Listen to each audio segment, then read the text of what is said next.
Sveiki, jūs esat PSF YouTube kanālā. Mani sauc Aigars, un šodien mans padoms par darba apaviem. Jo principā lielākai daļai, es teiktu, 99% ir nēti darba apavi, vai viņi nav īsti labi, vai svīst kājas. Un līdz ar to tās lietas, par ko ir vērts padomāt, es saviem klientiem daudz stāstu. Protams, daudz arī to no tā neievēro. Par ko būtu jādomā? Tātad paši darba apavi, no kā mēs iegādājamies.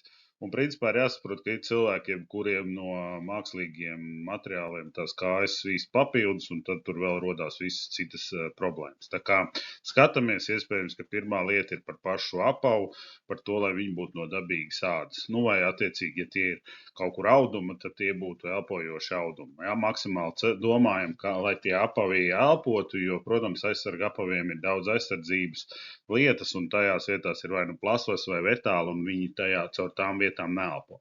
Tāpat par kopšanu, dezinfekciju ir jādomā, jā, jo atceramies, tas, kas smird, tās ir baktērijas, tas ir no tā, kā apavi vai zeķes vai kaut kas tam līdzīgs nav dezinficēts vai kopts vai mazgāts. Attiecīgi par zeķiem, tas ir viss sāpīgākais jautājums, jo principā mums Latvijā šobrīd tiek uzskatīts, ka zeķis nav jāpērk. Mēs nopērkam darba apavus, un zeķis, tas ir katra paša izvēle, lai gan faktiski, ja mums ir apava, iespējams, ka mums ir jādomā arī par darba zeķiem un materiālu, kādas no kā viņas ir.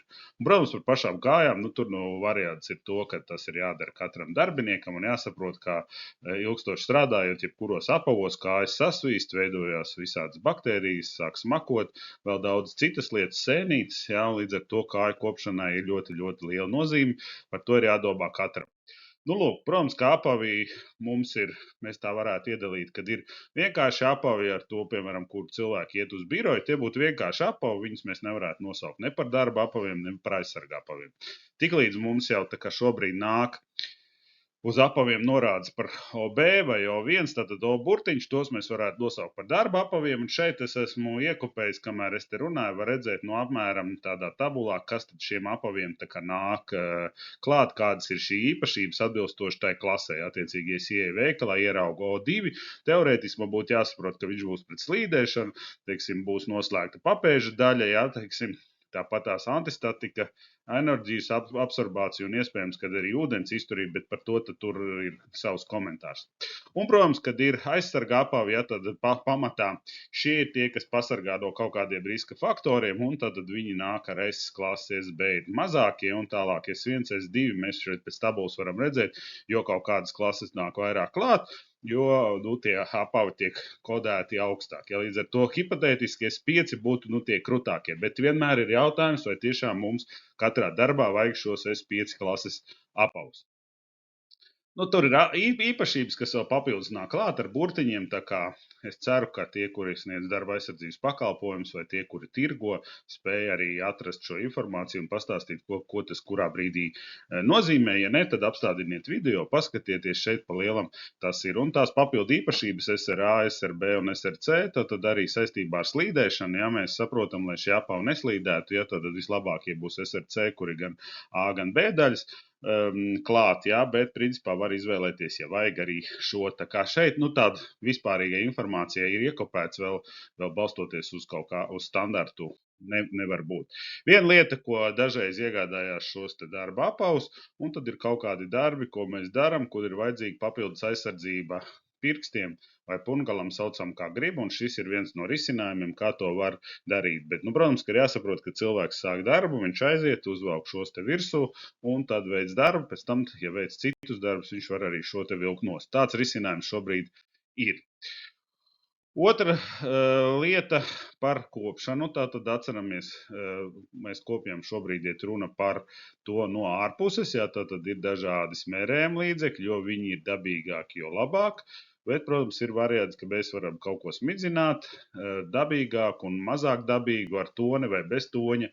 Tā kā šādi ir varianti, lai šie apavi izskatītos un viņi, kā jebkura lieta, atceramies arī ikdienas, mēs savu ādu kopjam, tad faktiski tā āda, ja viņi ir uz apaviem, viņi ir tāda pati āda un viņi arī prasa kaut kādu kopšanu, ja, lai neiznāk, ka pēc nedēļas vai diviem tie apavi izskatās vienkārši šausmīgi un jāmaina nost. Tāpatās no iekšpuses, un šeit ir tā lieta, kāpēc es to stāstu. Viena lieta, protams, viņus izžāvēt, jā. bet vairāk šeit ir stāsts par dezinfekciju. Tad ir, protams, smizināmi līdzekļi, ir tātad šādi te liekami iekšā ar žāvēšanas tikai funkcija, bet ir, kur ir gan žāvēšanas, gan dezinfekcijas. Lielākoties ir UV stari, bet principā tā tad mēs varam, un es pats šos te arī izmantoju ikdienā, ja, un līdz ar to arī novērš šo te saucamo smaku, ja, vai baktērijas, kas tur veidojas. Un, protams, tā profesionāli ir dažādi veidi šie te skapi, šeit varbūt tās nevar redzēt, bet ir tādi lielāki skapi, ir mazāki skapi, un ir reizes, ka, teiksim, uzņēmumi nedaudz Latvijā šobrīd, bet tādi, kuriem ir kaut kādi skapis ar 5-6 plauktiem, un attiecīgi tad cilvēki zina, kurā dienā viņam viņi ir jāieliek, ja viņš neieliek, nu tad viņš paliek, un attiecīgi nākamā dienā jau liek nākamai 5. Arī pamatā ultraviolētais starojums, jā, ar viņu tātad tiek veikta dezinfekcija, bet reiz arī izžāvēt. Bet ir arī skapi, bet šoreiz mēs par to par darbā, apģērbu, biksēm un tam līdzīgs stāsts varētu būt arī par šīm lietām. Protams, par zeķiem, ja tad atceramies dabīgi materiāli, jo viņš ir dabīgāks, vairāk, protams, gan viņš svīst, vairāk savācās sviedri, un tāpēc ir svarīgi, ka zeķis faktiski katram darbiniekam jāatcerās, tas ir vienai dienai. Es atnācu uz darbu, protams, ka utopiski mēs varētu teikt, ka varbūt ir vēl maiņas zeķes, jā, lai neiznāk, ka mēs ar tām pašām zeķēm atnācām, strādājam, vēl ieliekam, teiksim, darba parastos apavos un ejam uz mājām. Visforšāk būtu, ka tomēr būtu maiņas, jā, bet, protams, ka būtu šīs te darba zeķes nevis jāmomet uz radiatoru, kā tas principā notiek, bet jānes un jākop, jāizmazgā un jādezinficē un tam līdzīgi. Tāpatās ir, kuras tiek piesūcinātas, ir dažādi ar materiālu tādu, kas novērš tā kā smaku, dažreiz ir dzirdēts par šo sudraba diegu un vēl visādas lietas. Nu, vai tas strādā vai nestrādā, man nav šobrīd tāda informācija, bet izmantot to, kā var. Nu, lūk, un, protams, par kopšanu tā galvenā ideja, kas būtu jāatcerās, kas nonāk bišķiņ pretrunā ar to mūsu sadzīvisko, ka zeķes būtu ne tikai jāmazgā šai zemā temperatūrā, kas parasti ir veļas mašīnā 30-40, bet viņas faktiski, lai ietu bojā lielākā daļa baktērijas un tā smaka nebūtu, būtu jāmazgā ļoti augstā temperatūrā. Tad viena lieta ir speciāli viņas mazgāt augstā temperatūrā, vai, nu, ir variants, ka viņas vienkārši gludina, fiziski liek augstu temperatūru un gludina. Tā kā tāds ir variants, lai maksimāli tiktu daudz vaļā no šīm te baktērijām, līdz ar to mazāk svīstu kājas, mazāk smirdētu kājas un tam līdzīgi. Nu, lūk, un, protams, ka ir speciālas zeķes, bet par tām tad te var palasīt, apturēt un paskatīties.